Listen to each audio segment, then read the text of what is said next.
Hi, it's Kirsten again. This is for Roleplay 2 Part B of my practicals. This is for simonIMG.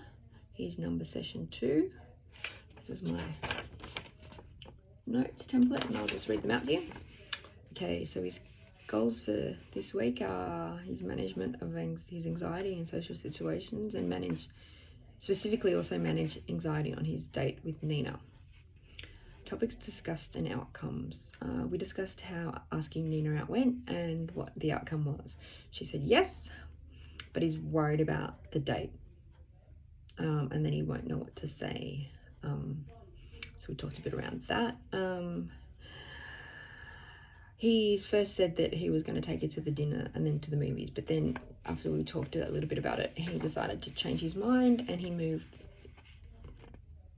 it to have a movie first and then dinner drinks, so that he feels that he'd have more to talk about if he did it the other way around. And we talked that sounded like a pretty good idea.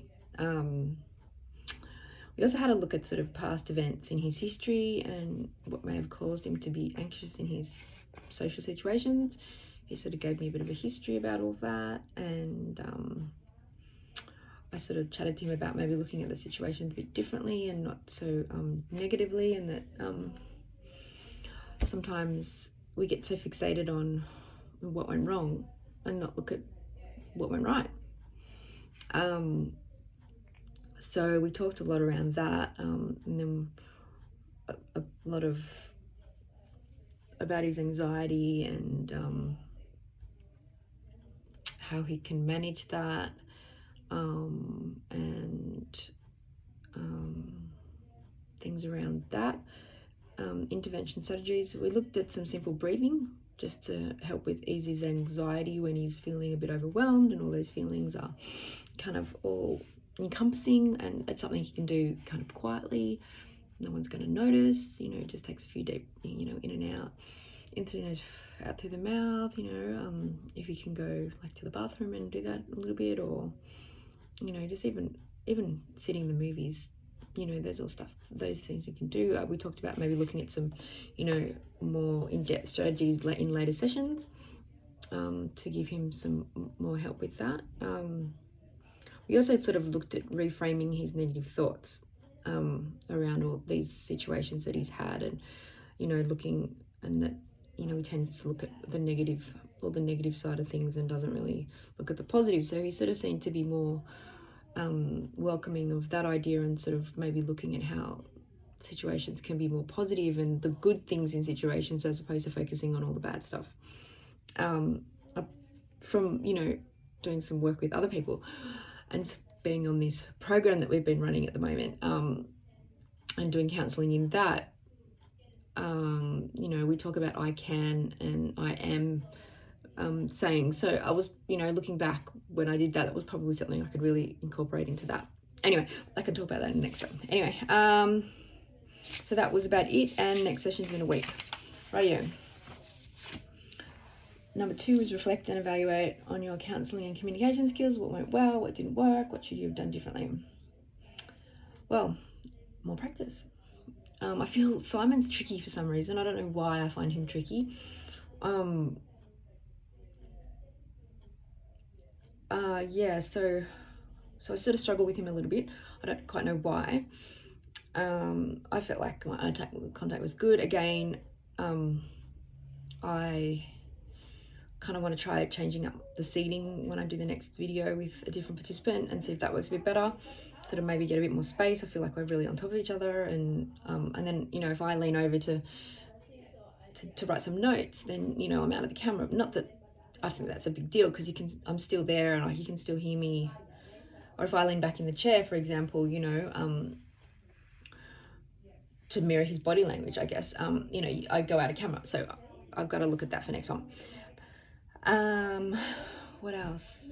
I had sore lips in this one, so I kept coughing and my lips are bothering me. So I don't know, maybe looking at getting some lip gloss and have maybe a drink of water or something. I don't know. I feel like I was just talking about it before, but you know, from these this program we've been working on, you know, I could have talked about I can and I will sort of statements for him to sort of change that negative thought pattern and sort of create more neural pathways, you know, that you can do when you change from that negative sort of self-talk to the positive self-talk. And I think that would be really helpful for him. So maybe I can look at bringing that into, depending on what we have to talk for in the other sessions. I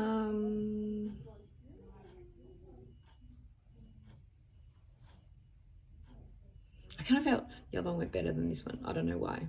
Again, we did a lot of practice and my participant is all over the shop with stuff. And like I said before, trying to bring it back and not interrupt the sort of, you know, sort of conversation, you know, is tricky because I feel, you know, in a normal counselling situation, you can kind of go with that to a certain extent, you know, and then kind of bring them back because you don't have the time constraints as you do on these ones, you know, so you can sort of go on a bit of a tangent and then sort of bring them back into sort of what you're trying to look at and what we're trying to focus on. But I just find it really challenging with the sort of time learn